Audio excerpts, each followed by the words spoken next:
El tema de esta reunión y de la siguiente será Principios básicos de liberación. Y el subtítulo es Todo lo que siempre ha querido saber acerca de los demonios, pero temía preguntar. En estas dos reuniones voy a tratar de llevar a cabo una tarea casi imposible, la de exponer en 2 horas cada uno de los aspectos principales de este ministerio. No detalladamente, por supuesto, pero sí los puntos más importantes. Me parece apropiado que empecemos por examinar este aspecto del ministerio de Jesús. Quiero que busquemos Marcos capítulo 1. He dicho muchas veces que en cuanto a mí, no ambiciono tener un ministerio mejor que el que tuvo Jesús. Algunas personas piensan que hoy día pudiéramos hacer mejor las cosas, pero yo no comparto esa opinión. Cuando Jesús empezó su ministerio público, lo que más impresionó a la gente fue la manera de tratar con los espíritus malignos. Es importante notar que este milagro que Jesús hizo nunca se mencionó en el Antiguo Testamento. Casi todos los otros milagros que hizo de sanidad, provisión de alimentos, control de la naturaleza, se mencionan en el Antiguo Testamento. Pero en el Antiguo Testamento no hay ningún registro de echar fuera espíritus malignos. Y las personas que lo presenciaban quedaban impresionadas y se maravillaban. Veamos el primer encuentro en una sinagoga en Capernaum. Dice en el versículo 23 de Marcos 1, pero había en la sinagoga de ellos un hombre con espíritu inmundo. En griego dice en un espíritu inmundo, lo cual no se puede traducir al español. La mejor manera de expresarlo en un español moderno sería bajo la influencia de un espíritu inmundo. Hay 3 frases que se usan de manera intercambiable y lo mejor es mencionarlas ahora: demonios, espíritus malignos y espíritus inmundos. También se mencionan específicamente ciertos espíritus, como el espíritu de enfermedad o el espíritu de temor. Sigamos. Pero había en la sinagoga de ellos un hombre con espíritu inmundo, que dio voces. Fíjense que él dio voces, no fue el hombre, sino el espíritu, diciendo: déjanos solos. ¿Qué tienes con nosotros, Jesús Nazareno? ¿Has venido para destruirnos? Sé quién eres, el Santo de Dios. Fíjense que los espíritus malignos identificaron a Jesús inmediatamente. Sus discípulos tardaron más de 1 año en darse cuenta de quién era él en realidad, pero los demonios lo supieron inmediatamente. Ellos le temían. Fíjense también en la combinación de yo y nosotros, que es muy típico en el hablar de los demonios. Cuando Jesús le habló al endemoniado gadareno, le dijo: ¿cómo te llamas? Singular. Y él contestó: Legión me llamo, porque somos muchos. Esta combinación de yo y nosotros es muy propia de los demonios. Versículo 25, pero Jesús le reprendió, diciendo: cállate y sal de él. En griego dice literalmente: te amordazo, sal fuera de él. Y el espíritu inmundo, sacudiéndole con violencia y clamando a gran voz, salió de él. Fíjense que hubo manifestaciones físicas muy dramáticas. No era lo acostumbrado ver este tipo de comportamiento en la sinagoga. Alguien me dijo una vez que en la mayoría de las iglesias lo que hubieran hecho sería expulsar al hombre de la sinagoga. Pero Jesús más bien echó fuera el demonio del hombre y permitió que el hombre se quedara en la sinagoga. Ahora leamos el siguiente versículo. Y todos se asombraron, de tal manera que discutían entre sí diciendo: ¿qué es esto? ¿Qué doctrina es? ¿O qué es esto? ¿Una nueva doctrina de autoridad? Que con autoridad manda aún a los espíritus inmundos y le obedecen. Y muy pronto se difundió su fama o reputación por toda la provincia alrededor de Galilea. Así es como ocurre. Las cosas no han cambiado. Si empiezan a manifestarse espíritus malignos y usted los echa fuera, su fama se difundirá inmediatamente por todas partes. Es algo que todavía impresiona muchísimo a las personas cuando lo presencian. Lo que quiero enfatizar aquí es que Jesús no trató con el hombre, sino con el espíritu dentro del hombre, es decir, otra persona dentro del hombre. No hay nada que indique que el hombre se haya comportado anormalmente antes, ¿me entiende? Fue la presencia de Jesús con la unción del Espíritu Santo lo que reveló la presencia oculta del demonio en aquel hombre. Ahora, ese mismo día, más adelante en el capítulo, versículos 32 al 34, vemos cómo progresa este ministerio de liberación. Cuando llegó la noche, luego que el sol se puso, le trajeron todos los que tenían enfermedades y a los endemoniados. Quiero decir algo, no me gusta la traducción poseído por el demonio. En griego la palabra es daimonizomai. Si fuera a escribirlo en español sería algo así.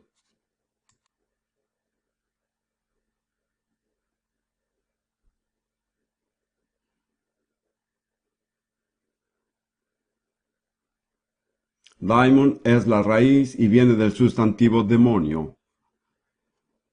Isomai es el pasivo, así que daimonizomai quiere decir estar endemoniado.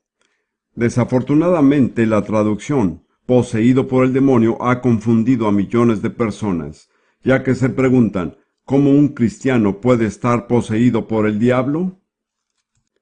Mi respuesta es que un cristiano verdadero no puede estar poseído por el diablo. Un cristiano verdadero es poseído por Jesús. Sin embargo, muchos cristianos verdaderos tienen ciertas áreas bajo la influencia de demonios, donde son oprimidos y afligidos por demonios. Áreas de su vida y de su carácter donde no están completamente en control. Y son oprimidos, pero no poseídos por Satanás. Si solo pudiéramos quitar de en medio este obstáculo de traducción, estaríamos mucho más cerca de ver la realidad. Sigamos. Cuando llegó la noche, luego que el sol se puso, le trajeron todos los que tenían enfermedades y a los endemoniados. En realidad, el Nuevo Testamento no hace distinciones, y tampoco lo hizo Jesús. En casi todos los casos, él trató conjuntamente con los enfermos y endemoniados, en una sola operación. Y toda la ciudad se agolpó a la puerta, y sanó a muchos que estaban enfermos de diversas enfermedades, y echó fuera demonios, y no dejaba hablar a los demonios porque le conocían. En la versión Reina Valero y otras versiones se usa la expresión echar fuera demonios. La traducción que yo prefiero es la de Biblia de las Américas, donde se usa la expresión expulsar. La palabra expulsar no tiene ninguna connotación religiosa, es una palabra común y corriente. Si uno inhala humo, ¿qué es lo que hace después para librarse del humo? Lo expulsa. Es un acto de la voluntad, pero también tiene un aspecto físico propio. Esa es la palabra que me gusta usar. No la uso siempre, pero en mi opinión es la que mejor describe lo que hizo Jesús. Él expulsó muchos demonios. No permitía que los demonios le hablaran porque lo conocían. Quisiera leer un versículo más de este capítulo, el versículo 39. Y predicaba en las sinagogas de ellos en toda Galilea, y echaba fuera los demonios. Me gusta el hecho de que esta versión dice que continuaba por toda Galilea, predicando y echando fuera demonios en las sinagogas. Me gusta el hecho de que use el tiempo imperfecto del verbo continuaba, que representa ciertas frases en griego. Este tiempo saca a relucir el hecho de que no se trataba de un incidente aislado en una sola sinagoga, sino que era la costumbre de Jesús hacer en cada sinagoga dos cosas: predicar y expulsar demonios, y lo hizo en toda Galilea. Ha debido haber cientos de sinagogas en Galilea. La verdad es que muchas personas piensan, bueno, puede ser que de vez en cuando hay un caso donde es necesario expulsar demonios, pero en estos casos son muy raros, son casos excepcionales y por lo general la gente piensa que si existen personas así, están en la cárcel o en el manicomio. Debo recalcar que este no era el tipo de persona con la que Jesús estaba tratando. Él estaba tratando con judíos ortodoxos que se reunían cada sábado en la sinagoga y pasaban el resto de la semana cuidando de su familia, atendiendo sus cultivos, trabajando en sus tiendas y así por el estilo. Básicamente eran personas religiosas y respetables, eran personas decentes que tenían ciertos problemas en ciertas áreas de su vida que no estaban en control de sí mismas. Así que no piensen que una persona que necesita liberación debe ser un criminal o una persona que está loca. Aunque no siempre, hoy día tratamos mayormente con este tipo de personas que son decentes, religiosas, que asisten a la iglesia y hablan como lo haría cualquier cristiano, pero en alguna parte de su vida tienen algún problema que no logran controlar. Puede tratarse de sus deseos físicos, sus emociones o tal vez su mente. Más adelante trataré con estas áreas. Pero si usted logra aceptar lo que acabo de decir, quitará de su mente muchas ideas preconcebidas que de lo contrario le impedirán abarcar este tema con una mente abierta. Es curioso, pero a la gente le es fácil entender que personas de otra nación pudieran necesitar liberación. He tratado este asunto en Dinamarca y para los daneses no es difícil creer que los americanos necesitan liberación. Y a los americanos no les es difícil creer que los africanos necesitan liberación. Yo pasé 8 años en África y nunca encontré tantos demonios en África como en Estados Unidos. Simplemente hay diferencias culturales. Los demonios se adaptan a su ambiente. Bien. Miremos otro incidente en el ministerio de Jesús que es muy similar. De hecho, describe el mismo incidente en Lucas 4, 40 y 41. Habla del mismo acontecimiento que se describe en Marcos 1. Lucas 4, 40 y 41. Al ponerse el sol, todos los que tenían enfermos de diversas enfermedades los traían a él, y él poniendo las manos sobre cada uno de ellos los sanaba. También salían demonios de muchos dando voces. No necesitamos leer más. Los ministerios de sanidad y liberación estaban muy vinculados. Ellas venían porque estaban enfermas, pero en muchos casos era necesario expulsar espíritus malignos para ser sanadas. Y fíjense que Jesús ponía las manos sobre cada uno de ellos. Había una tradición pentecostal que decía que no era bíblico imponerle las manos a alguien que tuviera un espíritu maligno. Si así fuera, entonces Jesús obró de una manera que no era bíblica y prefiero hacer lo que Jesús hizo que seguir una tradición. Ahora, miremos otro capítulo en Lucas, un poco más adelante, en Lucas 13. Encontramos a la mujer que estaba encorvada, en Lucas 13, 11 al 16. Se trata de otro incidente en otra sinagoga que ocurrió después. Y había una mujer que desde hacía 18 años tenía espíritu de enfermedad y andaba encorvada y en ninguna manera se podía enderezar. Fíjense que la causa de su problema era un espíritu de enfermedad, un espíritu maligno que había hecho que se encorvara, de modo que no podía enderezarse. Cuando Jesús la vio, la llamó y le dijo: «Mujer, eres libre de tu enfermedad». El hecho de decirle que era libre nos indica que estaba atada. Además, Jesús lo dijo en fe, todavía no había cambiado nada. Y puso las manos sobre ella. Fíjense que él puso las manos sobre ella teniendo espíritu de enfermedad. Y ella se enderezó luego y glorificaba a Dios. Pero el principal de la sinagoga, enojado de que Jesús hubiese sanado en el día de reposo, dijo a la gente: 6 días hay en que se debe trabajar, en estos pues venir y ser sanados, y no en día de reposo. Entonces el Señor respondió y dijo: hipócrita, cada uno de vosotros no desata en el día de reposo su buey o su asno del pesebre y lo lleva a beber, y a esta hija de Abraham, que Satanás había atado 18 años, ¿no se le debía desatar de esta ligadura en el día de reposo? Ella era una mujer creyente, era judía, miembro de la sinagoga, y tenía un terrible problema físico. Su espalda estaba encorvada. No era primordialmente un problema físico. Era causado por un espíritu de enfermedad, y al dejarle el espíritu de enfermedad, inmediatamente se enderezó. A esto se llama discernimiento. Pero lo que quiero señalar es que algunos problemas que clasificamos como problemas físicos, estos son causados por espíritus malignos. Jesús trató la mudez, la sordera y la ceguera como problemas causados por espíritus malignos. En muchos casos, la manera en que él sanó a las personas fue liberándolas de los espíritus que causaban su mudez, sordera o ceguera. Ahora bien, sin entrar en detalles, quiero decirles que he visto casos muy similares en mi propio ministerio, en cada una de estas áreas.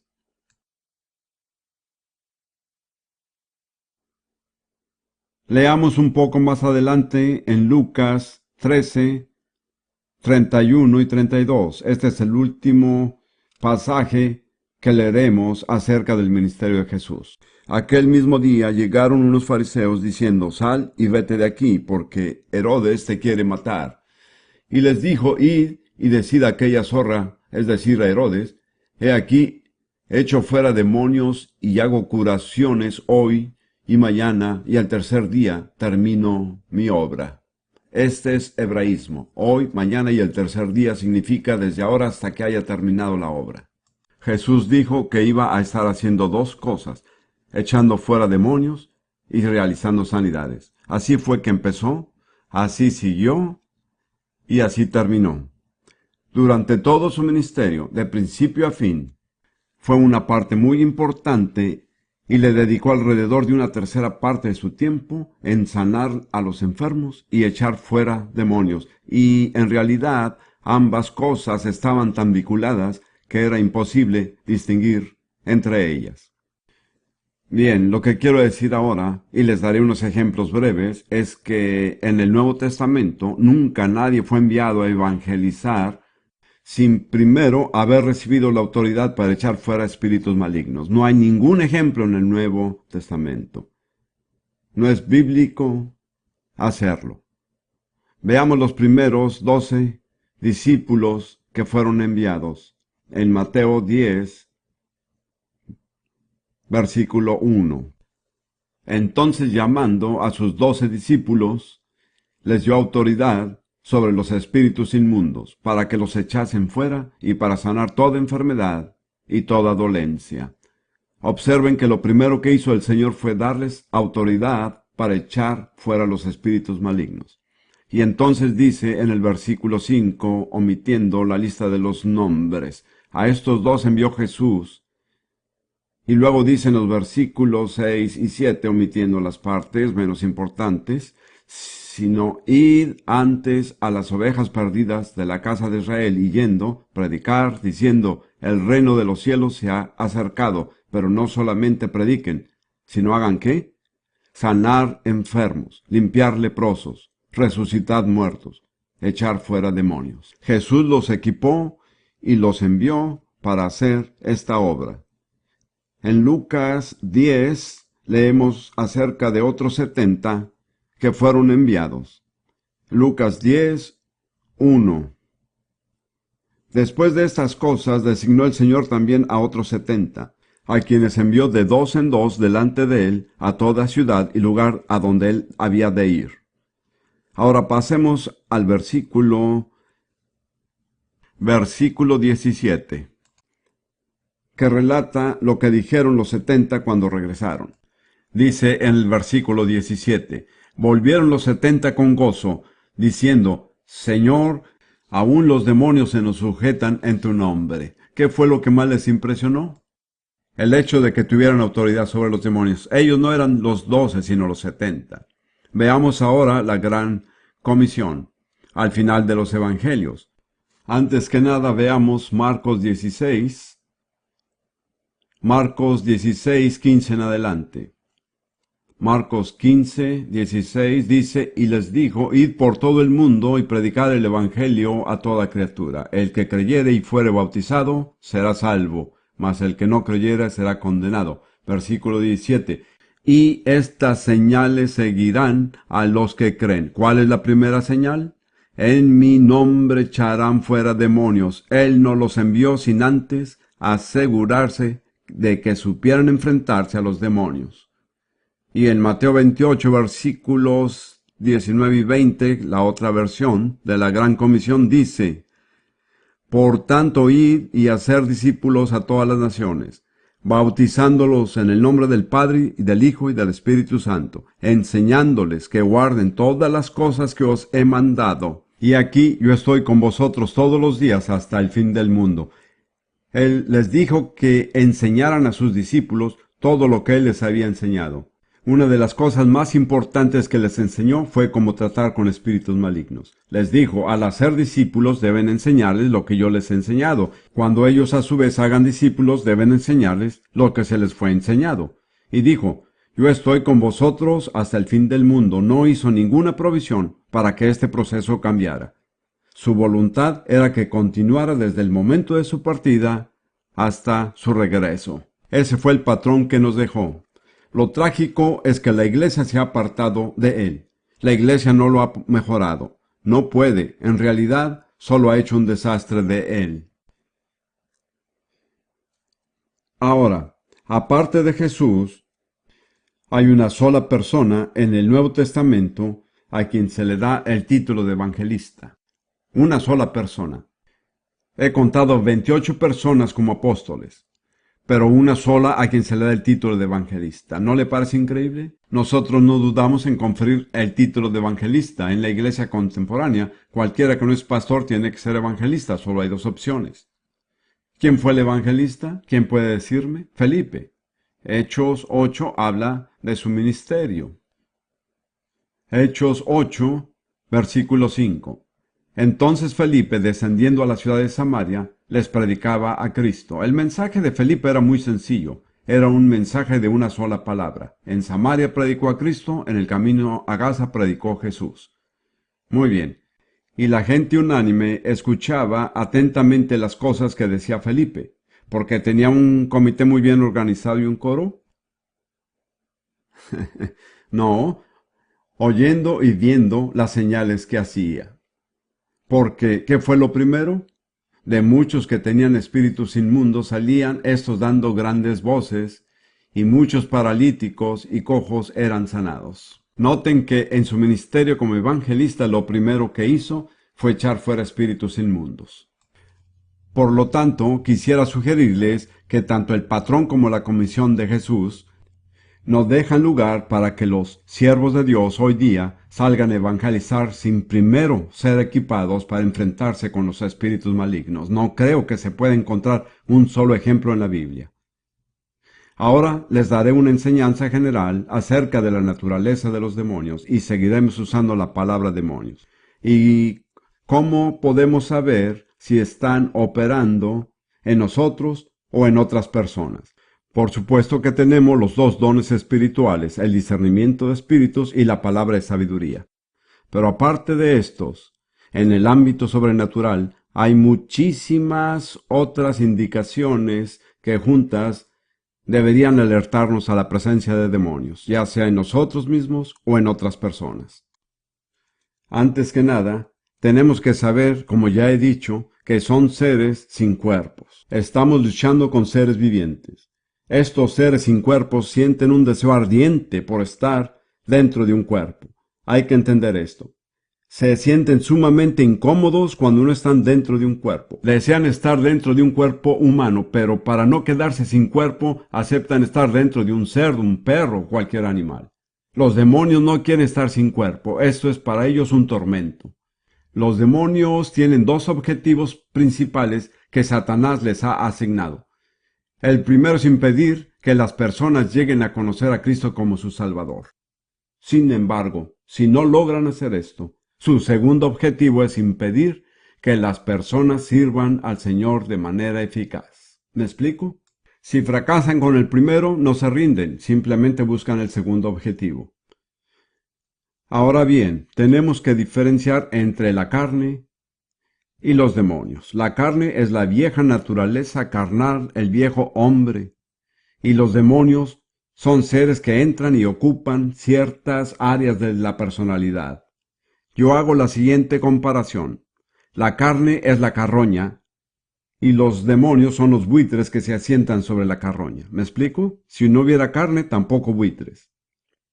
Este es un cuadro muy gráfico. Si ha vivido en un país donde hay buitres, sabrá que cuando algo está a punto de morir, en el cielo aparece una pequeña mancha que permanece allí suspendida. Al mirar un poco más tarde, hay 3 o 4 más, y mientras más está el animal cerca de morir, más bajo vuelan los buitres.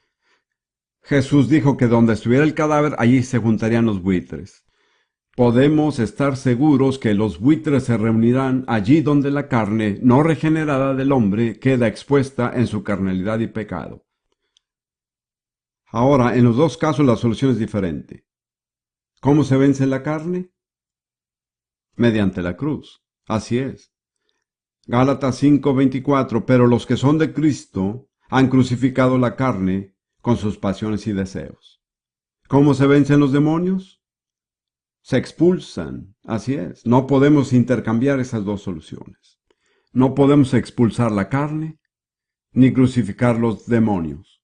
Así que para saber cuál es la solución correcta, primero tenemos que saber contra qué estamos luchando, ¿de acuerdo? Ahora, en general yo diría que si usted es un cristiano sincero y comprometido, que lee la Biblia, ora, se congrega regularmente y desea servirle al Señor, pero tiene un problema particular, algo que lo atormenta, algo que lo avergüenza, algo que lo irrita, algo que lo ata y lo esclaviza, y ha tratado de solucionarlo orando, ayunando, considerándose muerto al pecado, pero todavía no ha resuelto su problema, puede estar casi seguro que está luchando contra un demonio.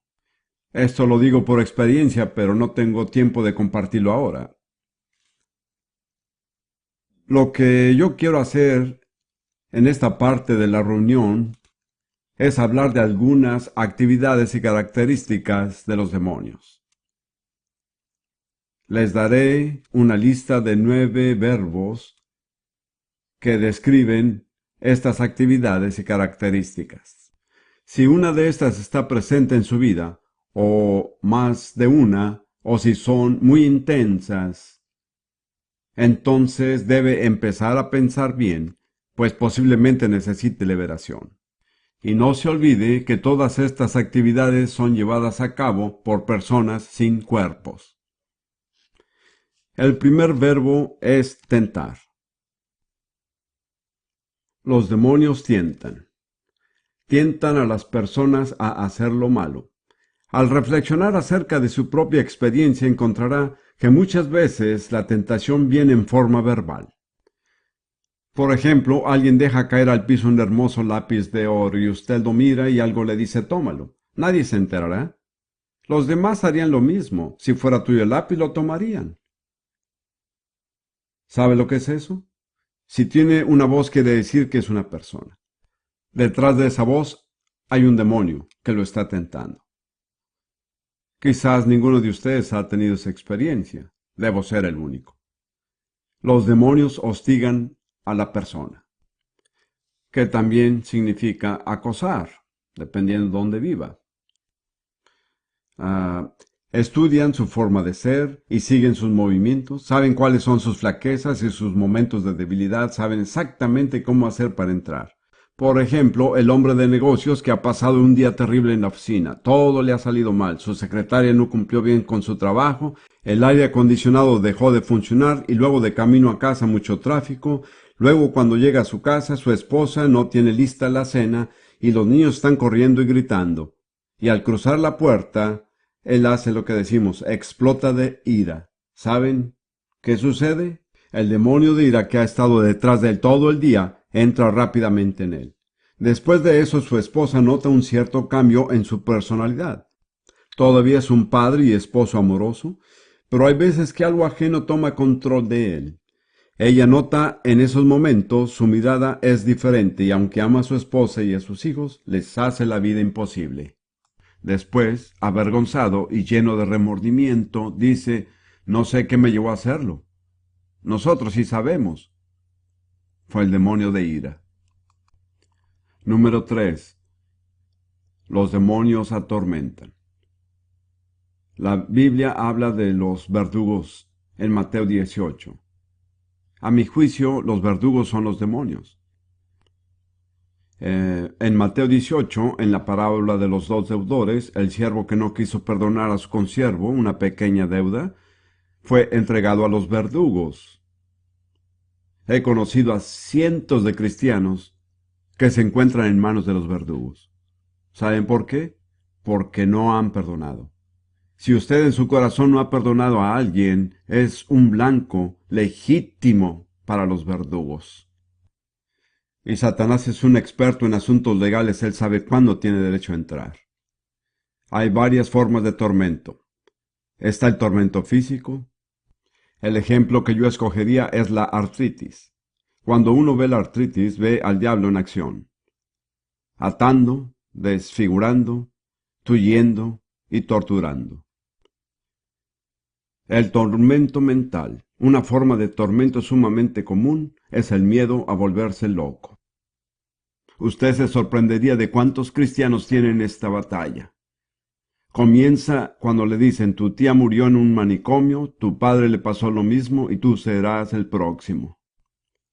No se puede imaginar el tormento que hay en esa mente. El espíritu de tormento. Y el ejemplo que yo daría es la acusación de que ha cometido un pecado imperdonable. Si está preocupado de que ha cometido un pecado imperdonable, usted no lo ha cometido, ¿me entiende? Porque los que lo han cometido no están preocupados. Ese no es su problema. Tal vez su problema sea un espíritu mentiroso que lo acusa y le arrebata la paz y la seguridad de su salvación. Bien, número 4.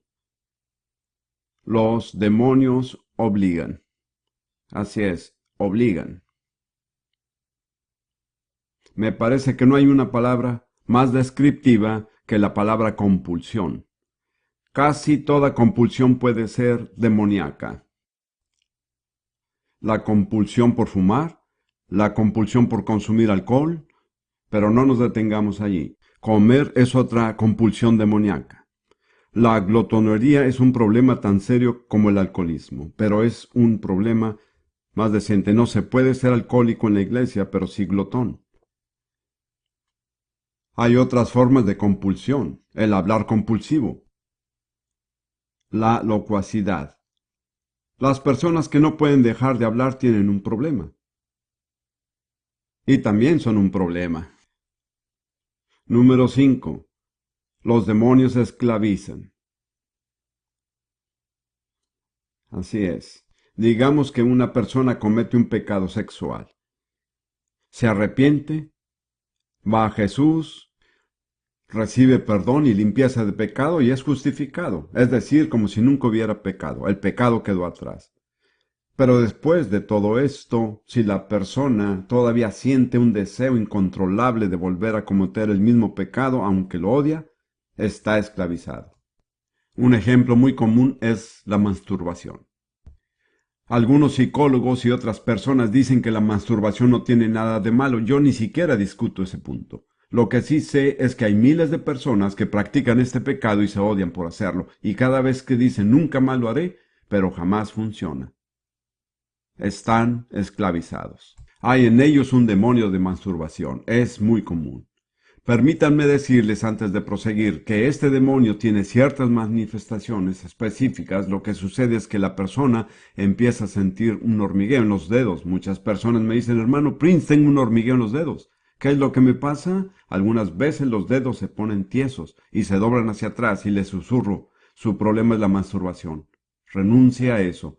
Reclame la sangre de Jesús que limpia todo pecado y échelo fuera. Pero es muy obstinado. Muchas veces las personas tienen que sacudir los dedos en el nombre de Jesús para quedar libres. Ahora, si juntamos el cuarto verbo y el quinto juntos, el cuarto más el quinto juntos, lo que tenemos es una adicción. Si juntamos la compulsión y la esclavitud, tenemos una adicción. Hay muchas adicciones que todos conocemos, pero hay otras que son muy poco comunes. Mi primera esposa y yo tratamos con una joven, miembro de la iglesia pentecostal, que era adicta al esmalte de uñas. Quería siempre estar oliendo el esmalte de uñas. Nos dijo: cuando entro en el departamento de cosméticos de una tienda, tengo dos opciones. Puedo comprar esmalte de uñas o salir corriendo de la tienda, pero tengo que hacer una de las dos. Cuando fue liberada, aquel demonio salió gritando y la arañó. También hay otras adicciones. La más común es la adicción a la televisión. Para muchos, la televisión es una adicción tan fuerte como el alcohol. No pueden entrar en una habitación que tenga televisor sin prenderlo. Ni siquiera piensan ni saben lo que van a ver, pero sienten la necesidad de extender la mano hacia el televisor de la misma manera que un alcohólico extiende la mano para alcanzar la bebida, y creo que posiblemente le hará más daño que el alcohol. Número 6. Los demonios contaminan. Hacen que las personas se sientan sucia e impura, especialmente cuando está adorando a Dios.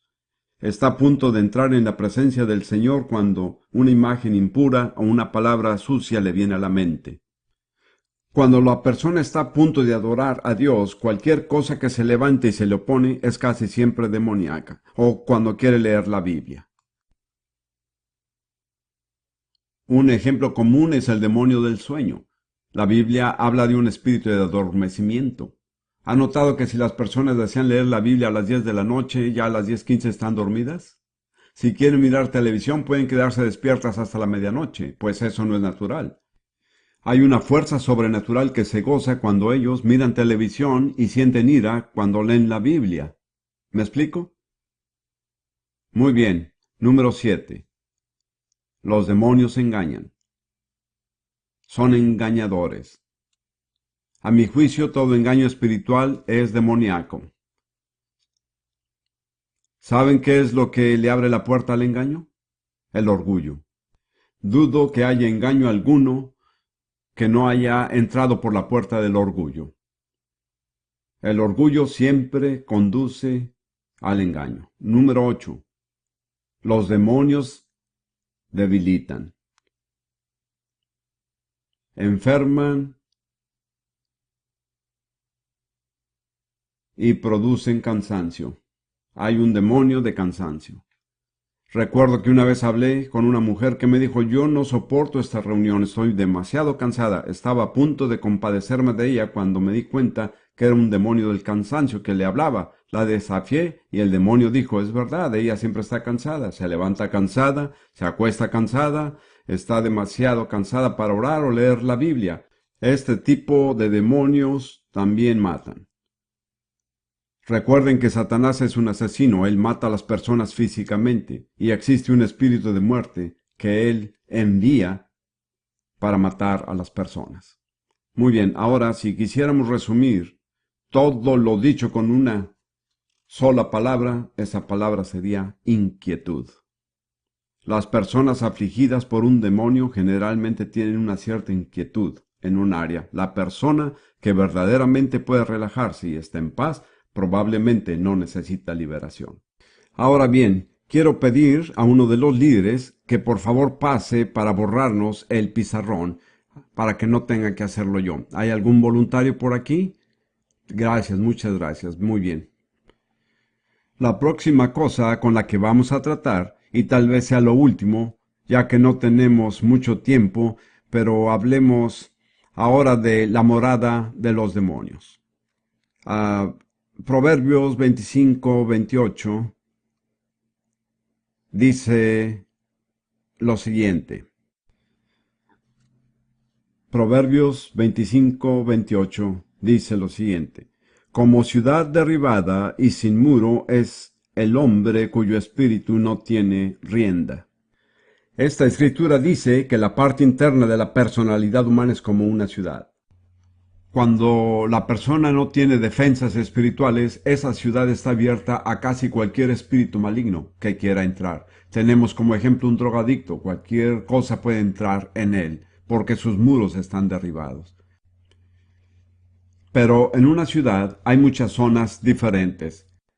Está la zona donde viven los ricos, donde viven los pobres, las zonas bancarias, comerciales, las deportivas y los barrios étnicos. Yo viví en la ciudad de Chicago y había el barrio polaco, el barrio sueco, el barrio judío y así por el estilo. De modo que dentro de cada uno de nosotros hay una ciudad con diferentes zonas que se caracterizan por los residentes que hay allí. ¿Me explico? Voy a darles una pequeña lista de esas áreas. No soy psicólogo profesional. Este análisis más bien está basado en mis años de experiencia. La primera área, el área principal, es la de las emociones y actitudes.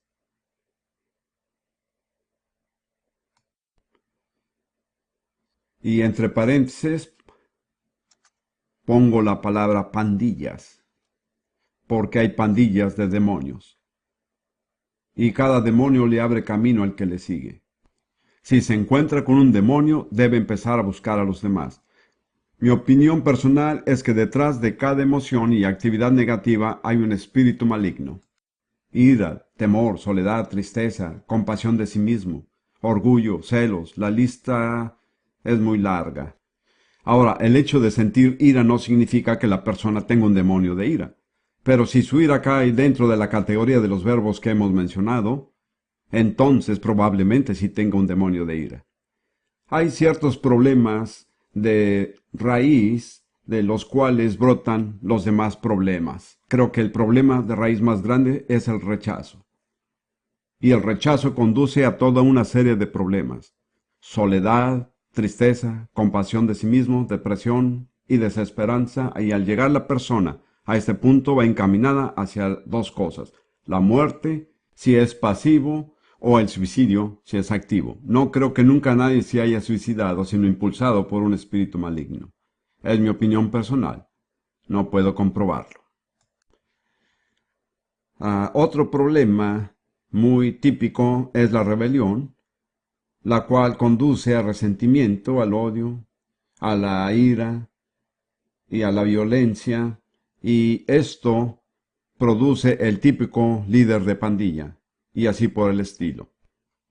La segunda área es la mente. De cierta forma, la mente es el campo de batalla.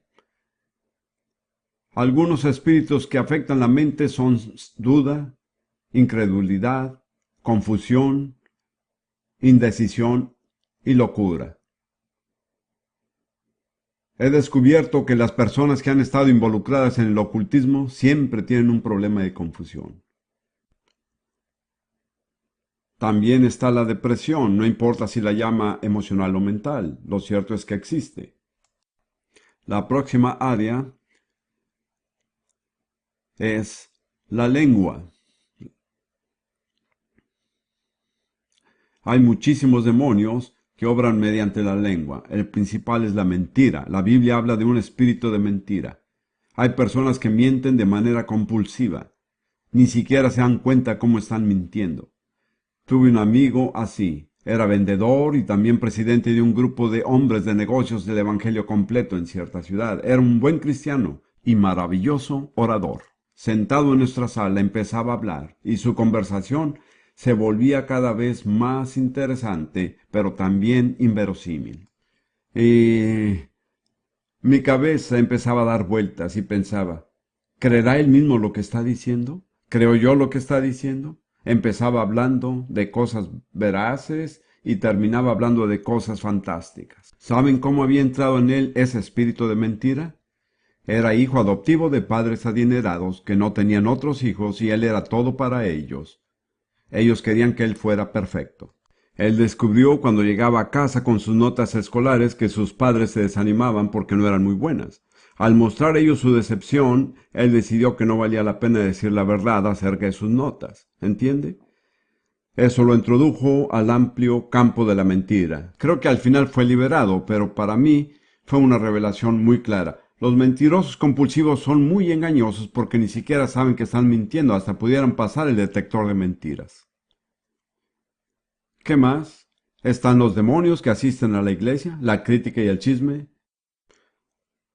Estando en una reunión y una señora que estaba bajo la influencia de un demonio se acercó a mí y le dije que su problema era la crítica y le dije, espíritu de crítica, sal de ella, y como 4 personas fueron liberadas al mismo tiempo. Están la exageración, el demonio evangelístico, la blasfemia. Yo era esclavo de la blasfemia cuando el Señor me salvó. Era completamente incapaz de hablar sin blasfemar. Usaba lenguaje obsceno y también hablaba de manera negativa. La cuarta área es aquello que nadie menciona en la iglesia, el sexo. Como eso no se discute en la iglesia, la gente con esos problemas va al psiquiatra, el cual dice, su problema es que se siente culpable y su culpabilidad viene a raíz de su religión. Desista de su religión y dejará de sentirse culpable. No todos dicen eso. Pero yo diría que si una persona ha estado sentada en la iglesia por 10 años y todavía se siente culpable, su problema es su religión. Lo digo en serio. Yo me cambiaría de religión si solo me hace sentir culpable. Hagamos algunas aclaraciones con respecto al sexo. El sexo no es malo. Es bueno, debemos aclarar este malentendido. Dios crió al hombre y a la mujer como seres sexuales, y después de mirar todo lo que había creado, dijo que todo era muy bueno, incluyendo el sexo. Uno de los grandes problemas de la Iglesia es que no somos sinceros en cuanto al sexo, nos avergonzamos de ello, somos mojigatos, y esta actitud acarrea problemas. Yo diría que todo tipo de aberración sexual compulsiva es demoníaca, sin excepción. La masturbación, el adulterio, la fornicación, la homosexualidad, el lesbianismo, el afeminamiento y toda clase de perversiones horribles de las cuales no hablaremos. Yo diría que cada una de estas aberraciones es demoníaca. Ahora, no tiene que sentirse avergonzado, pero sí debe resolver su problema. La quinta área es la codicia. Pudiéramos haber incluido el sexo aquí, pero es un tema tan particular que lo mantengo separado. Apetitos y deseos pervertidos.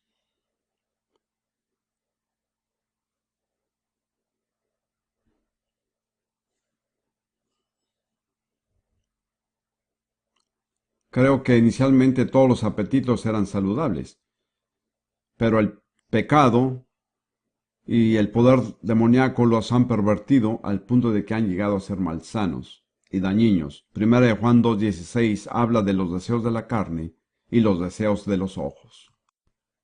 Hay un poder demoníaco que controla los ojos. Algunos hombres tienen que mirar a las mujeres de cierta manera. Son incapaces de resistir a este impulso. Es un demonio que está controlando sus ojos. Bien, como ya he dicho, la glotonería es un ejemplo muy claro de un apetito pervertido. Una vez conocí a una mujer que viajó bajo una tormenta de nieve hasta Chicago para ser liberada. Era hija de un pastor pentecostal. Como muchas personas en esa situación, se había rebelado contra sus padres y se había casado con un hombre no creyente y había terminado muy triste. Tenía 3 hijos. Ella vino y fue liberada del demonio de glotonería. Después me dijo: Señor Prince, nadie puede decirme que eso no es real. Es tan real como dar a luz a un hijo, y mire que yo he tenido 3. Luego me contó que su glotonería era tal que cuando estaban comiendo sus hijos les quitaba la comida del plato, aun sabiendo que ellos lo necesitaban más que ella. Hablemos ahora de las adicciones. Estas nacen de las frustraciones. Son ramas que brotan de un tronco. Si solo se trata con la adicción, no se ha resuelto el problema. Tomemos como ejemplo el alcoholismo y la glotonería. Una mujer es episcopal.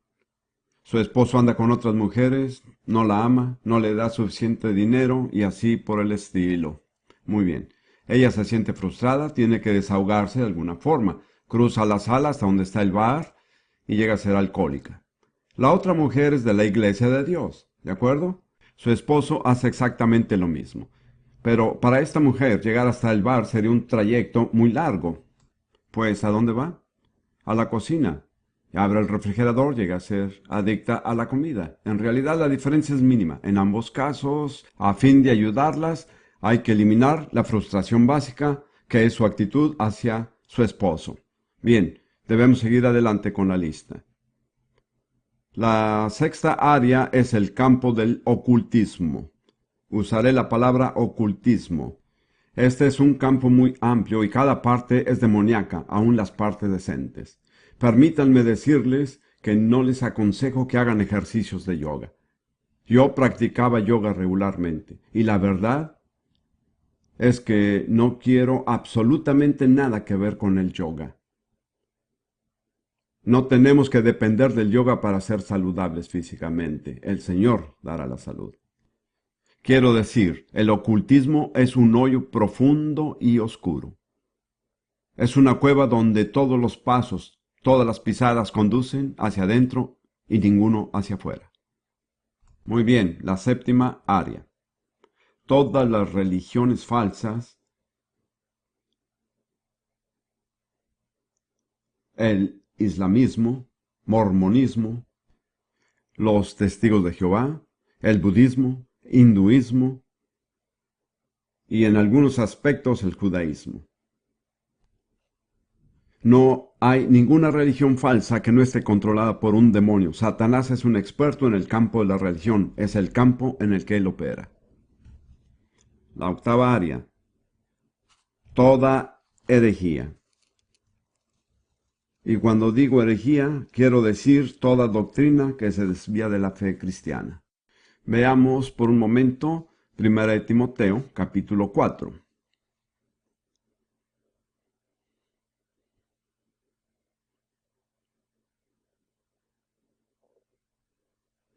Primera de Timoteo, capítulo 4.